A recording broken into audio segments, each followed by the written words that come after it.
In the early 13th century, England was ruled by King John, a monarch whose reign was marked by failure and tyranny. After losing vast territories in France, John imposed heavy taxes on his barons to fund his costly and unsuccessful wars. His ruthless methods and disregard for feudal law bred widespread resentment.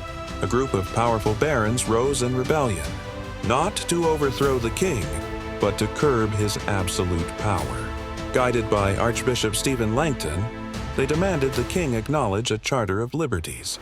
In June 1215, at Runnymede, under the threat of civil war, King John was forced to affix his seal to a document that would change history: the Magna Carta. This revolutionary document established for the first time that the king was not above the law. It guaranteed the rights of all free men to justice and a fair trial, and placed limits on feudal payments to the crown.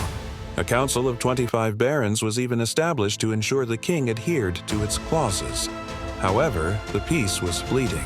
John had no intention of honoring the charter and had it annulled by the Pope, plunging England into civil war. Yet, the story did not end there. After John's death, the Magna Carta was reissued by his son, Henry III. Over centuries, it became a potent symbol of liberty against oppression, its principles forming the bedrock of constitutional law in England and inspiring the foundations of nations across the world. In the early 13th century, King John's tyrannical rule pushed England to its breaking point. After losing vast territories in France, John levied crippling taxes on his barons to fund his failures, trampling their ancient rights. The discontent boiled over. At the Abbey of Bury St. Edmunds, the barons swore a sacred oath to stand united and demand their liberties. They renounced their feudal ties and marched on London. In a decisive move, the baronial army captured the city, a strategic blow that crippled John's authority.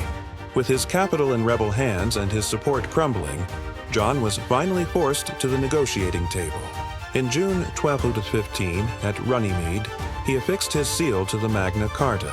This revolutionary document established for the first time that the king was not above the law, guaranteeing rights to justice and a fair trial.